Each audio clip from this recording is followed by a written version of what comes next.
आप देख रहे हैं सिटी इंडिया न्यूज चैनल हक की आवाज। आरएसएस के साबिक प्रचार यशवंत शिंदे नामी शख्स ने नांदेड़ की एक अदालत में हलफनामा दायर करते हुए दावा किया है कि आरएसएस के जरिए बम धमाके के लिए दी जा रही ट्रेनिंग का वो गवाह हैं। आरएसएस से ताल्लुक़ रखने वाले यशवंत शिंदे ने एक वीडियो बयान के जरिए बताया कि मुल्क भर में होने वाले तमाम धमाकों के पीछे आरएसएस का हाथ रहा है। यशवंत शिंदे ने कहा कि जब वो 1999 में महाराष्ट्र में थे तो उससे इंद्रेश कुमार नामी शख्स ने नौजवानों को बम धमाके की तरबियत के लिए तैयार करने की जिम्मेदारी दी थी। उन्होंने जम्मू कश्मीर जाकर जदीद हथियारों के इस्तेमाल की तरबियत हासिल की। लड़कों को उस मकसद के लिए महाराष्ट्र के थाने में विश्व हिंदू परिषद के रियासती सतह की मीटिंग में इन्हें मुंतखब किया गया था। इस मीटिंग के बाद 7 उम्मीदवारों को तरबियत के लिए मुंतखब किया गया था। हलफनामे में मजीद कहा गया है कि वहां उन्होंने हिंदुस्तानी फौज के जवानों से जदीद हथियारों की तरबियत हासिल की थी।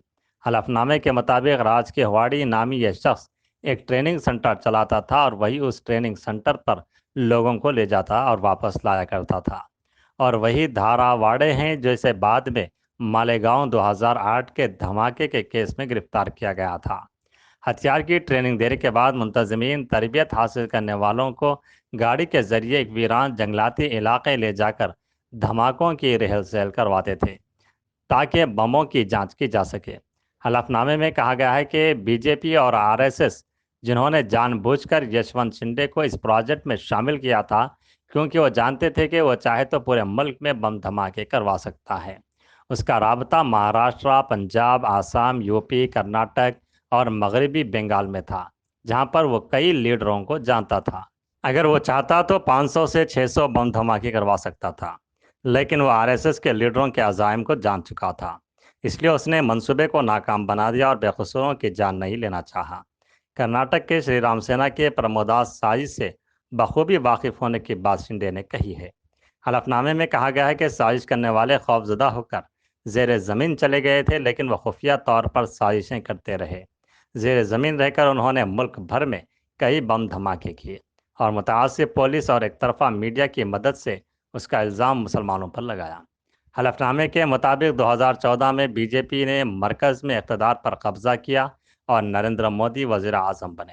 इसके नतीजे में विश्व हिंद परिषद और आरएसएस से ताल्लुक़ रखने वाले तमाम लीडरान अंडरग्राउंड मुतहरिक हो गए। शिंदे ने अपने हलफनामे में कहा कि मगरबी बंगाल और जम्मू कश्मीर, उत्तर प्रदेश, कर्नाटक में दहशत गर्दाना आइन मुखालिफ सरगर्मियों के पीछे आरएसएस का ही हाथ है और जानबूझकर मुल्क में अदम एतमाद और खौफ का माहौल पैदा करने की कोशिश की जा रही है। हलफनामे में शिंदे ने तशवीश जाहिर की है कि राष्ट्रीय स्वयं सेवक और विश्व हिंदू परिषद के कारकुनों को बीजेपी के फ़ायदे के लिए इस्तेमाल किया जा रहा है। दरख्वास्त गुजार का पुख्ता अकीदा है कि हिंदू मज़हब बहुत ही अजीम मज़हब है, लेकिन यह मज़हब किसी की जान लेने की इजाज़त नहीं देता। मगर आरएसएस और बीजेपी और बजरंग दल जैसी तंजीमें अपनी सियासी मफाद के लिए दहशत गर्दाना सरगर्मियों में मुलविस हैं। इस हक़ायक़ के बाद आवाम को साफ तौर पर समझ लेना चाहिए कि मौजूदा और साबिक़ में मुल्क में जो कशीदगियाँ और फसादात वाक़ हुए हैं, ये बीजेपी और आरएसएस का माइंड है, लेकिन इस माइंड का इल्ज़ाम हमेशा मुसलमानों के नाम पर लगाया गया है जो बेबुनियाद है। Bureau report, city India news.